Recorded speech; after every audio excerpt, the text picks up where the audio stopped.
Hello प्यारे साथियों, कैसे हो आप सब। मेरिट वाले कोचिंग पर आपका फिर से एक बार स्वागत है। मैं अभिषेक चौधरी आज फिर से कुछ नई चीज आपके लिए लेकर आया हूँ। देखिए, अब आपका पेपर आ रहा है हिंदी का। फर्स्ट एग्जाम आपका हिंदी का है 24 फरवरी को सुबह 8 बजे से 10वीं क्लास का। ठीक है, अब हिंदी के पेपर में आप तैयार हुए। जो बच्चा अभी तक नहीं पढ़ा, देखिए उसे मैं आज कुछ टॉपिक्स बता रहा हूँ। ठीक है, अगर वो इन्हें पढ़ लेता है तो अच्छी तरह पास हो जाएगा, और जो दूसरे बच्चे जो पढ़ रहे हैं, वो मेहनत कर रहे हैं, उनकी परसेंटेज अच्छी आएगी। आज मैं आपके लिए लेकर आया हूँ पहले व्याख्या, गद्य और पद की। देखिए, व्याख्या जो इंपॉर्टेंट है कि इन व्याख्या से आपको 5-5 नंबर मिलते हैं, जिसमें आप इनका संदर्भ लिखते हैं, पर्सन लिखते हैं और व्याख्या करते हैं। लेकिन ये व्याख्या करने में बच्चों को बहुत ज्यादा दिक्कतें हो रही है। आप जो गद्य की व्याख्या करते हैं उन्हें तो थोड़ा बहुत आप कर भी देते हैं, लेकिन जो पद की व्याख्या होती है उन्हें करने में आपको बहुत ज्यादा प्रॉब्लम आ रही है। तो आज मैं आपको कुछ व्याख्या बताने वाला हूँ जिनकी तैयारी आपको करनी है अच्छे से। आ जाइए जी, आइए शुरुआत करते हैं। देखिए, पहला है आपका भारतीय संस्कृति चैप्टर। इसमें से व्याख्या आती है। ठीक है, देखिए यहाँ पे 3 दूनी 6 यानी 6 नंबर का आपकी व्याख्या आएगी। ठीक है, मतलब 5 नंबर की बोल रहा था, यहाँ पे 6 नंबर की लिखी हुई है आपके मॉडल पेपर्स में। ठीक है, भारतीय संस्कृति का ऐसा चैप्टर है जिसकी बहुत आसान व्याख्या होती है। ठीक है, और आप बना सकते हैं। इसके पार्ट के चैप्टर का नाम, लेखक का नाम आपको पता होना चाहिए। इसके लेखक का नाम है डॉक्टर राजेंद्र प्रसाद और इसके पार्ट का नाम है भारतीय संस्कृति। अब इसके आपको कौन सी व्याख्या ज्यादा पड़ती है, यानी जो ज्यादा बार आती है। एक व्याख्या है पहले वाली ही, आप इसमें जाएंगे जैसे, आज हम इस निर्मल शुद्ध शीतल और श्वेत अमृत की तलाश में हैं। हमारी इच्छा, अभिलाषा और प्रयत्न यह है कि वह इन सभी अलग अलग हुई नदियों में भी अभी इस तरह बहता रहे और इनको वह अमर तत्व देता है हुआ जो जमाने के हजारों थपेड़ों को बर्दाश्त करता हुआ भी आज हमारे अस्तित्व को कायम रखेगा और रखेगा। तो इस पूरी जितना भी रेखांकित अंश की व्याख्या ये आपको करनी पड़ेगी। सबसे पहले इसमें उपयुक्त गद्यांश संदर्भ आ गया है, तो संदर्भ लिखना पड़ेगा। संदर्भ लिखने के लिए वही प्रस्तुत गद्यांश हमारी पाठ्य पुस्तक हिंदी के भारतीय संस्कृति नामक पाठ से लिया गया है, जिसके लेखक डॉक्टर राजेंद्र प्रसाद जी हैं। तो देखिए, ऐसा आपको संदर्भ लिखना है। उसके बाद इसमें क्वेश्चन पूछा जाएगा, रेखांकित अंश की व्याख्या कीजिए। इसकी पूरी की व्याख्या करनी है, अपने शब्दों में पढ़ना है और अपने शब्दों में व्याख्या करनी है। तो एक तो इसकी पहली व्याख्या बहुत इंपॉर्टेंट है। इसके बाद आ जाते हैं अगली पे। दूसरा चैप्टर आता है आपका मित्रता। देखिए, पहले चैप्टर में भारतीय संस्कृति में आपको फिलहाल उसी को याद करना है, उसके अलावा मुझे लगता है कोई इंपॉर्टेंट है, लेकिन मित्रता वाले चैप्टर में से आ जाती है। ठीक है, मित्रता वाले का चैप्टर का नाम है मित्रता और लेखक का नाम है इसके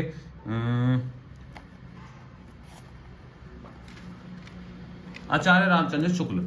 ठीक है, अब मित्रता वाले में से देखिए, पहली व्याख्या है विश्वास पात्र मित्र से बड़ी रक्षा रहती है, जिसे ऐसा मित्र मिल जाए या समझना चाहिए खजा। तो एक तो ये व्याख्या हो गई आपकी। एक व्याख्या आ जाइए अगले वाले, मित्र का कर्तव्य इस प्रकार बताया गया है उच्च। देखिए, इनमें ना आप क्या कर सकते हैं, इसमें छोटी छोटी हिंट बना सकते हैं। देखिए, अगर आप मित्र वाले चैप्टर पर आते हैं, मित्रता वाले, तो उसमें बात हो रही होगी मित्रता के लेके या विश्वास पात्र को लेके या आपकी संगति को लेके। तो वो सारी व्याख्या किस चैप्टर में से आती है, मित्रता वाले में से, जिसमें कुछ संस्कृति की बात हो रही होगी, भारत की बात हो रही होगी, कुछ अपने सामाजिक विज्ञान की बात हो रही होगी, उसमें आता है भारतीय संस्कृति। तो आप ये छोटे छोटे हिंट बना लें, जिससे आपको हेल्प मिल सकती है। मित्रता वाले चैप्टर की हिंट यही है कि उसमें कहीं ना कहीं आपको मित्र वर्ड देखने को जरूर मिलेगा।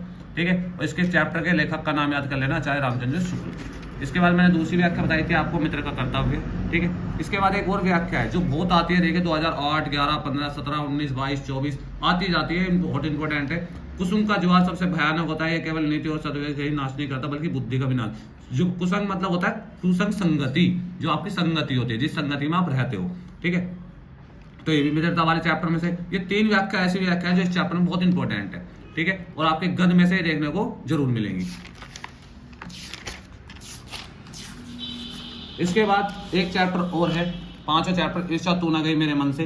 ठीक है, जिसके लेखक है रामधारी सिंह दिनकर जी। और इसके आप ईर्ष्या तू न गई मेरे से देखें, ईर्ष्या ही पहला वर्ड आ गया है। आप इसी वर्ड की हिंट बना लें, ईर्ष्या, और यही आपकी इंपॉर्टेंट हो जाएगी। ठीक है, यहाँ से ही आप इसकी क्या कर लेंगे, पहचान बना लेंगे।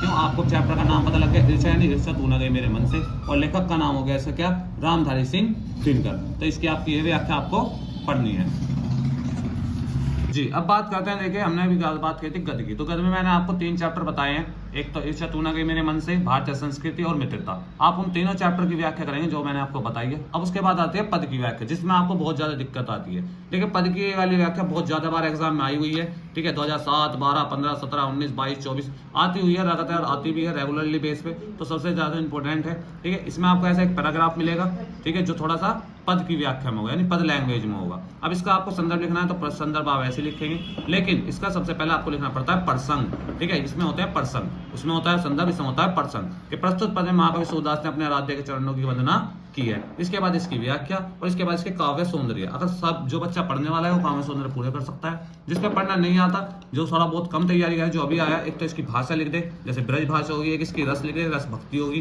ठीक है। अलंकार लिख दे, रूपक अलंकार और अनुप्रास अलंकार, बस इतना ही इसमें लिख दे, बाकी इसमें कुछ नहीं करना। ठीक है, आप इसे आप पढ़ेंगे और इसे अपने शब्दों में डाल देंगे। सूरदास जी इसके चैप्टर का नाम है, ठीक है। सूरदास जी के पद हैं ये, ठीक है। इस चैप्टर को बहुत अच्छी तरीके से कर लें, इसकी व्याख्या को अच्छे से कर लें। एक और व्याख्या है इसी की, उदो मोहि ब्रज बिरसत नाही, वृंदावन गोकुल बन उपवन, संगन कुंज की छाई। देखिए ये भी बहुत बार आई है, 10 से लेकर 23 तक के बीच में आई है, तो ये भी आती रहती है। इसे भी बहुत अच्छी तरीके से आपको करना है। इसकी हिंदी व्याख्या ये रही। श्री कृष्ण जी कहते हैं, हे उधर मैं अनेक प्रकार से ब्रज को भुलाने का प्रयास करता हूँ किंतु भूल नहीं पाता। तो ये आप अपने वर्ड्स में लिखेंगे, इन्हें पढ़ेंगे अच्छी तरीके से। जब आप इन्हें पढ़ेंगे समझेंगे तो आप इन्हें आराम से बना सकते हैं। इस व्याख्या को आप बहुत अच्छी तरीके से लें, बहुत इंपॉर्टेंट व्याख्या है ये भी, ठीक है। अब आते हैं अगली पे।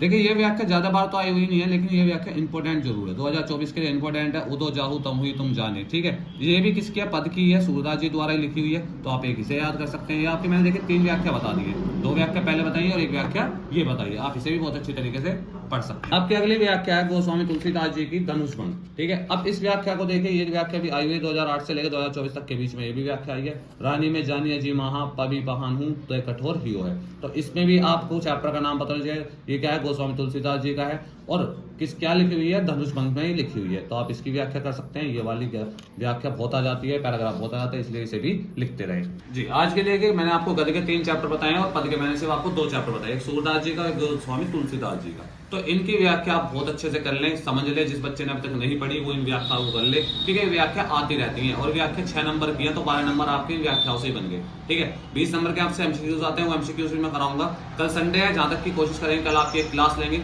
जिसमें आपको एमसीक्यूज, जीवन परिचय बहुत अच्छी तरीके से बताए जाएंगे। एक बार मैं पद की व्याख्या और करनी सिखा दूंगा आपको प्रार्थना पत्र, नियमन, जिससे आपके नंबर अच्छे बन जाए। देखिए जो बच्चा पास होना चाहता है वो पास तो हो जाएगा, पास होने की कोई दिक्कत नहीं है, पास आप आराम से हो जाओगे। कुछ ऐसे टॉपिक्स बताऊंगा कि आप आराम से पास हो जाओगे लिख के हिंदी के पेपर में।